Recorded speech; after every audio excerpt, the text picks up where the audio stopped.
Hello mga taga Sagay City, Sagay area, Pabrika, Central Lopez, Old Sagay, Bulanon, Palanas, Barrio Bato. Dito nyo lang makita sa Romar Extension ang Pinoy Brit OFW mini groceries and hot food. Testing pa lang yan, hindi pa main.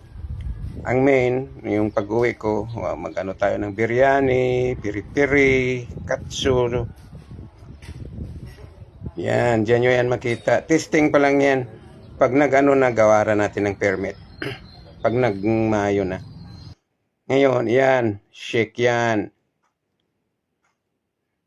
Maraming shake na tinda dyan. Yan. Punta kayo doon. Mura lang. Pangmasa ang presyo. Yan, may siomay. May footlong hotdog.